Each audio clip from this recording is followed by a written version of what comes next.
Well, welcome back. Kind of a little fourth part of a little mini series here on this 1998 Ford Ranger. I already showed diagnosis of fuel injectors. I got those fuel injectors. I'm going to replace 2 of them. Usually I like to do the whole set, but can't on this one.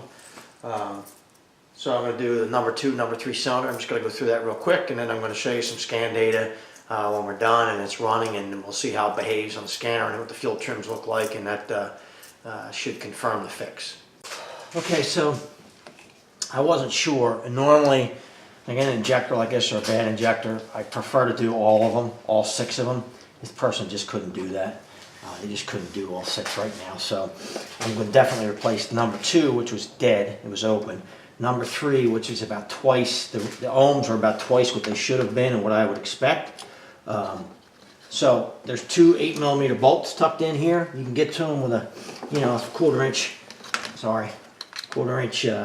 ratchet, break them loose, and there is enough play. I wasn't sure if I had enough play in this to be able to pull the injectors, but I do. So I pulled the number 2, number 3, just lift it up on them a little bit. Before you do that, when they were still attached, I sprayed that down with brake cleaner, used compressed air, and just cleaned that out. I don't want to get garbage down in those cylinders, so I cleaned it all out before I took them out of there. We've got the new ones here, and I'm going to just put them back in. Basically, I'm going to put a little bit of grease on the O-ring. I'm going to put a little silicone. I don't want to put petroleum on these. I really shouldn't affect them, but I'm going to use a little silicone just to make it easier to insert them and put them in. Set them back in the rail. Actually, I'll set them back in the head, and then, or the intake, I should say, and then I will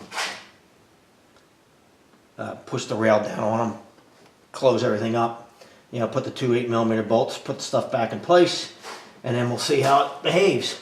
Doesn't take that long to do. I'm happy that I didn't have to pull this whole thing just to get these 2. I was afraid of that, but I didn't have to. So I'll come back when I got them back in here. You're not going to miss anything you really can't see.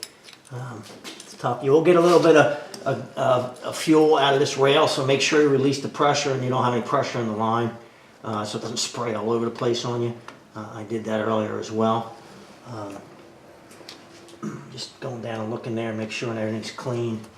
I don't have any issues with the dirt in there. I don't want dirt in there. I'll make sure everything's clean so I don't have any problems. I've got both of these seated. This is seated all the way. Seated down in the intake. And of course I did cut myself, so I accomplished something. I have no idea how I cut myself, but I did. Yep. Alright, I'm going to put my 2 bolts back in. Starting by hand, of course. Don't want to cross thread them. I know you can't see this, but it's just screwing a bolt in. It's not very exciting. Okay, well, my electrical connectors to the injectors are back on. Coil connectors are back on. I'll bolt this coil pack back down. I'm dropping stuff all over. I don't even know what that was. Made the floor though, I know that. It's a bolt that I will need. It's a nut that I'll need, so.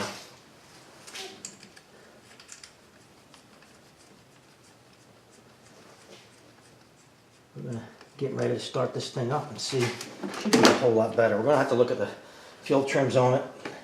It should be much better. I'm just gonna start it up just to see. Should see an immediate difference. Before I start this, I just primed the fuel pump 3 times and build the pressure back up on the rail. I'm just going to take a quick look. I'm just going to look down in here, make sure we're not leaking anywhere. Something's not right. Catch that before we even try to start it.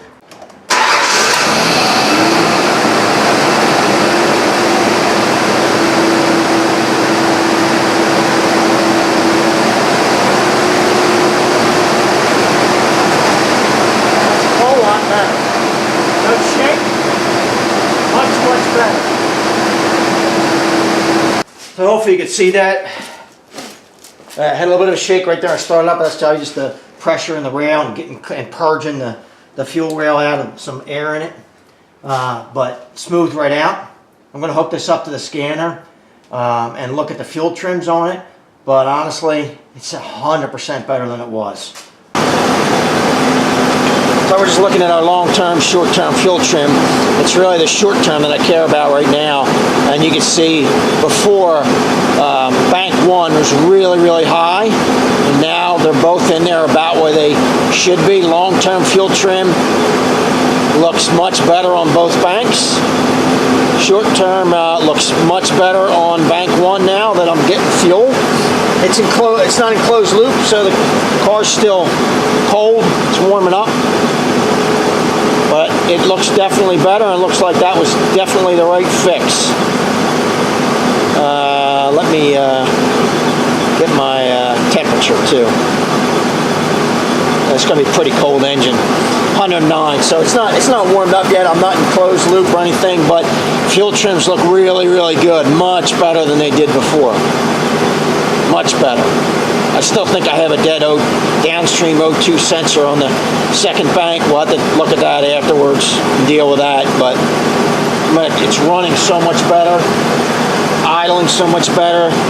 I'm going to take it out for a drive, but this looks like a fix. Well, that's it. Look at the short-term and long-term fuel trims on that, and they're around 0. It's balancing out really well. It's like right where I expected it to be. Drove it down the road for 10 or 15 minutes. It's running really well. No misfire, no problems, no stumbling, which is that's a good fix. It does have a dead downstream O2 sensor on bank 2, so we're gonna have to look at that. But the car's running really good. If you have this problem with your car, I hope the video helps you out. If you like the video, subscribe below. Thanks for watching.